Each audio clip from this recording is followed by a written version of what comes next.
Hello. So आज मी बनवते सोलकढी आणि माझ्याकडे येणार आहे दीदीचे मुलं म्हणजे माझे भाचे जेवायला. त्यांना खायचं आहे नॉनव्हेज आणि माझ्या घरी किंवा तिकडे घरी कोणीच नॉनव्हेज खात नाही, पण इथे आदित्य खातो आणि त्या दोघांनाही बिर्याणी खायची होती. पण ट्विस्ट असं झालं आहे, आमच्याकडे आज सगळं गाव बंद आहे, काहीतरी गावातला गोंधळ चालू आहे, ती गोष्ट वेगळी आहे.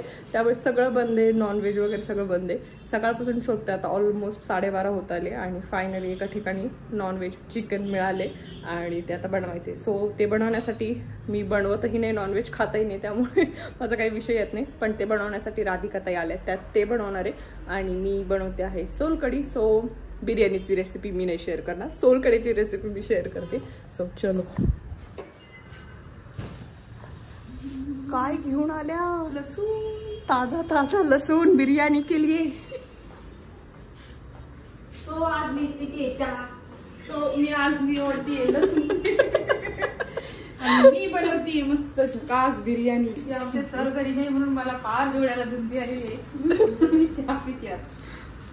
तर या ठिकाणी मी खोबरं घेतलंय, ओलं खोबरं आहे आणि बारीक कट करून घेतले. आता ते मी ब्लेंड करणार आहे. त्याच्यात घालते थोडासा लसूण, थोडंसं आलं सुद्धा घालून घेणार आहे मी.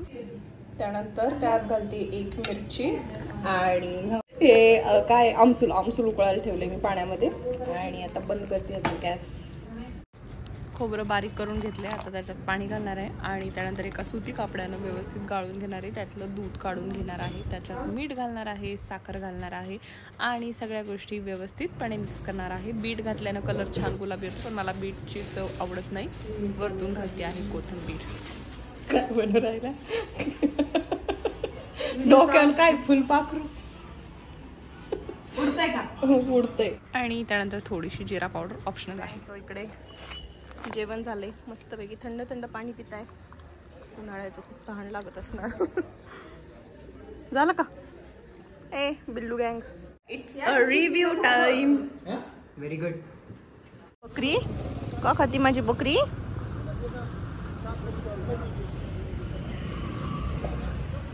सो आता आम्ही निघालो आहोत डोंगरावर जाण्यासाठी आणि दीदी वगैरे सगळेच येणार आहे. सो चलो निघतोय आता लवकर.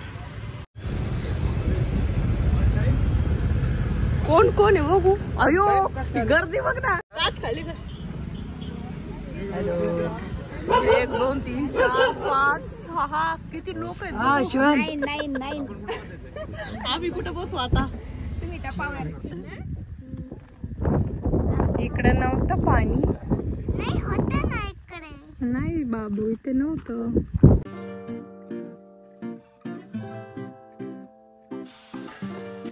तर ह्या बाजूला मस्तपैकी जे दिसते हिरवगार ते भुईमुग लावलेलं आहे, म्हणजे आपले शेंगदाण्याचे जे शेंग असतात ते आहे. आणि मस्तपैकी पपईचे झाडं सुद्धा वाढले आहेत आणि मध्ये मध्ये लावलेले आहेत खरबूज सुद्धा किती छान आलेले आहेत. पण अजून थोडे दिवस त्याला ठेवावं लागेल, त्यानंतर काढायचे. हा छोटा आहे,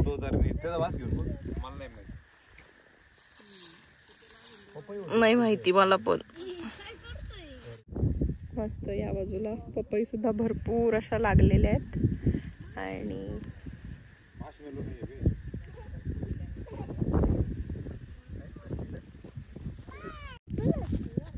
पर्पल कॅबेज खायचं तुला? काय आहे फेवरेट तुझं? इकडे बघ आणि सांग. हॅपी काय? हॅपी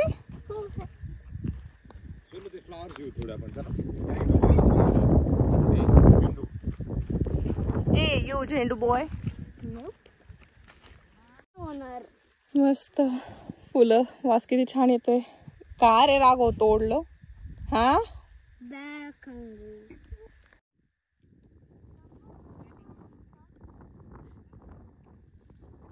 खाली बसा, खाली बसून काढा.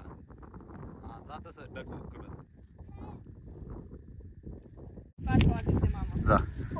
दादू तू खराब करतोय, काढ. Very good. जमिनीत उकर तू सगळं आणि मग बघ. काढ. हा नाईस, दिस इज नाईस. हे बघ शिवबा, काढ आता. Come on come on. Nice. तुला आवडतं का रॅडिश? धुवून खाऊ आपण. आणि हे जे तुम्ही कन्स्ट्रक्शन बघताय हे महादेवाचं मंदिर जे आपण बांधतोय त्याचं कन्स्ट्रक्शन सध्या चालू आहे. आता सध्या तरी इथे पाया बनवून झालेला आहे. या पद्धतीनं काम चालू आहे. डोंगरावरती लाल माती आहे त्यामुळे भरपूर छान छान फळं आलेली आहेत. पायनॅपल सुद्धा आलेलं आहे. आणि ह्या बाजूला किती छान मस्त झाड, किती छोटंसं आहे पण काजू भरपूर लागलेले आहेत.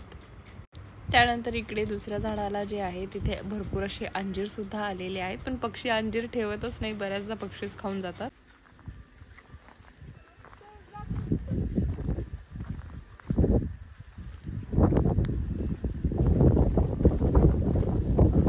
इथेच कुठेतरी मी कांद्याची पात आणि वांगे जे तोडलेले ते ठेवले. आता मला शोधायचे, मला आठवत नाही कुठे ठेवले. या ठिकाणी फक्त एवढंच बाजूला कुठेतरी ठेवले. सो चलो शोधूयात. टास्क आहे आता, गेम खेळावी लागेल की शोधायचे मला मी कुठे ठेवले काढलेला भाजीपाला. किती छान दिसतोय भुईमूग.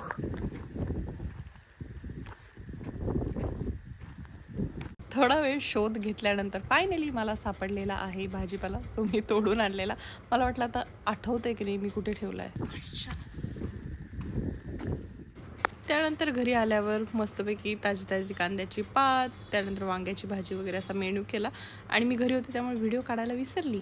आणि त्यानंतर आईने हे सगळं तिखट, हळद, धना पावडर सगळं मसाले बनवून ठेवले. त्याची पॅकिंग आता सध्या मी करते आहे.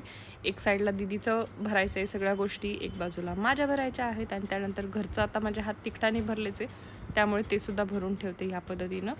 सो ठीक आहे, चलो हे सगळं काम झटपट आवरते आणि त्यानंतर भेटते तुम्हाला पुन्हा. आणि या ठिकाणी माझा नवरा मला घ्यायला आलेला आहे माझ्या दूर अशा माहेरी. वर्षातून वगैरे मी एकदाच येत असते त्यामुळे. सो चलो बाय.